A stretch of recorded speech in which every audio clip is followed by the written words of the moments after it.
Chers auditeurs de RBFM, bonjour. Nous sommes le lundi 24 juin. Je vous souhaite une bonne semaine. Hier, à Ntimochong, dans l'ouest du Badjini, il y avait une manifestation avec maintenant les mots d'ordre récurrents, habituels, état de droit, élection volée, départ du président Azali. Hier, à Ntimochong, les forces de l'ordre sont intervenues. Pas de blessés. Heureusement. 5 personnes arrêtées. On nous dit qu'il y a 18 personnes recherchées.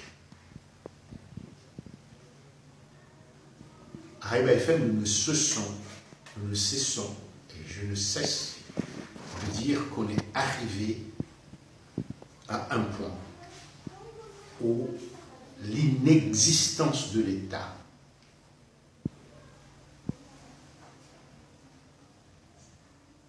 n'est plus à démontrer.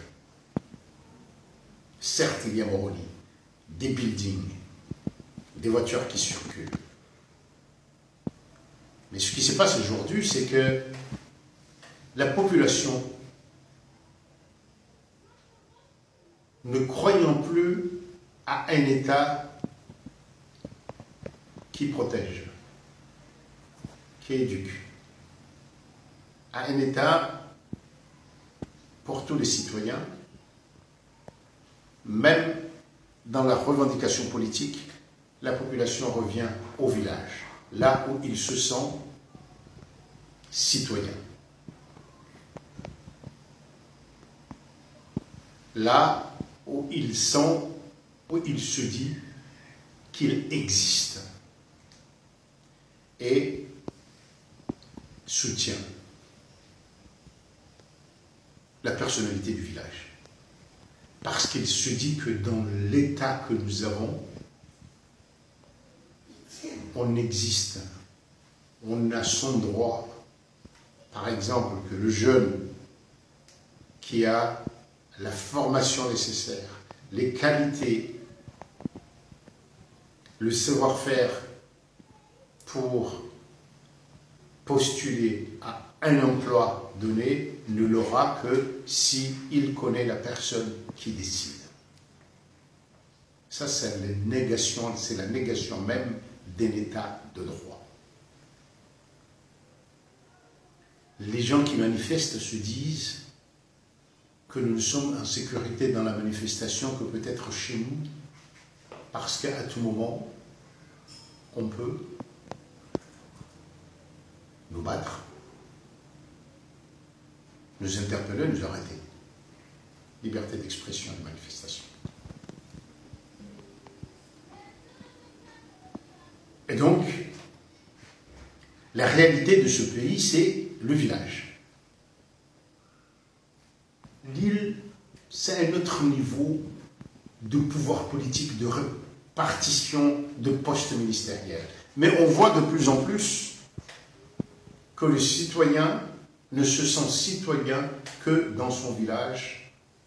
Et ainsi, on démontre que nous n'avons pas encore construit un État. Un État où les gens sont solidaires. Un État où nous partageons les mêmes valeurs. Ces valeurs-là n'existent pas. Ces valeurs qui font qu'en Suisse, par exemple, où les gens parlent 4 langues différentes, au moins, français, allemand, italien, roman, mais il n'y a pas de pays plus uni. Pourquoi? Parce que le citoyen suisse sait que quand il a les compétences nécessaires, il a des chances réelles d'avoir le travail qui peut lui faire vivre, que ce soit dans l'appareil d'État ou le privé. Il sait qu'il peut se plaindre et dire et critiquer sans avoir peur. Il y a des lieux où il est éduqué, où il rencontre d'autres différents de lui pour créer les mêmes valeurs et pratiquer ces valeurs-là. Ce n'est plus le cas chez nous. Nous disons des choses en français, liberté, égalité, état de droit, mais aucun Comorien ne le vit, ne le pratique. C'est pourquoi chaque fois je viens dire c'est dangereux parce que la République que nous vivons est la Confédération des villages comoriens. CVC, la Confédération des villages comoriens. Même pas les îles. Ceux qui parlent au nom des îles, ce sont déjà ceux qui ont connu ces pouvoirs insulaires et étatiques et qui se plaignent du point de vue de la répartition. Pour les citoyens, il n'y a que le village. Et quand on revient au village, cela veut dire que l'État est encore très faible, ne serait-ce même pour le maintien de l'ordre ou dit de l'ordre. Hier, il y avait 3 camionnettes anti-mochon de gendarmes, 2 venues de Moroni, de l'escadron, et une camionnette qui venait de la brigade de Léménie. Et si, au même moment, il y avait eu une manifestation à Léménie? Et si, au même moment, il y avait eu une à Foumouni? Jusqu'où? Jusqu'à là. Si ça continue comme ça pendant 1 mois, 2 mois, il n'y aura même pas d'essence pour ces camionnettes-là. Il faut dialoguer. Il faut dialoguer. Certes, multiplier les actions dans les villages est une tactique très efficace, qui peut se révéler efficace, parce que même quand on arrête, jusqu'à quand? Combien de prisons? Mais à terme aussi, c'est dangereux parce que cela revient aussi à assurer cette primauté du village. Et ceux qui viendront au pouvoir rencontreront le même problème parce que l'enjeu, c'est ces valeurs, créer l'État, et non pas faire du village l'État.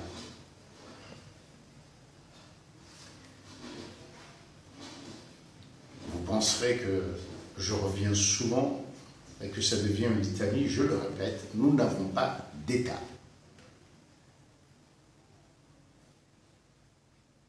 Nous avons des moyens concentrés à Moroni, une capitale, mais c'est une capitale, une cape ou une tête sans corps.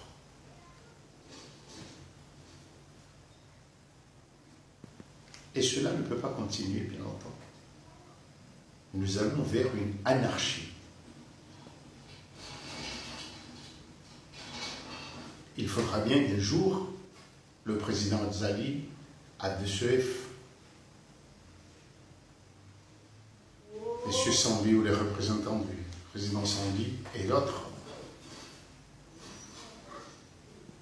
discutent des valeurs qui nous unissent.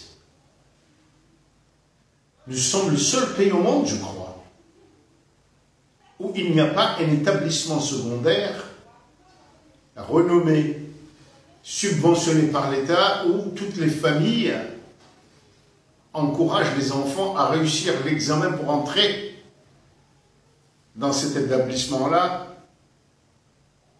et connaître les uns des autres pour faire partie de l'élite de demain. Nous sommes peut-être le seul pays au monde, à part peut-être un pays en guerre comme le Yémen, enfin je n'en sais rien, qui n'a pas d'établissement national réel où on forme des gens du métier, où on sait que le maçon formé dans, qu'il soit enjoinné, moyen, grand comorien, demain moyen, va appliquer les mêmes méthodes de construction. Il n'y a pas d'école de formation d'officiers. Mais il n'y a rien.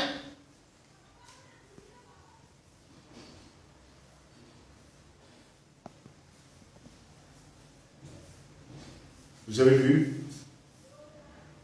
quand on fait un gouvernement, ce qui importe, ce ne sont pas les compétences des gens, mais l'équilibre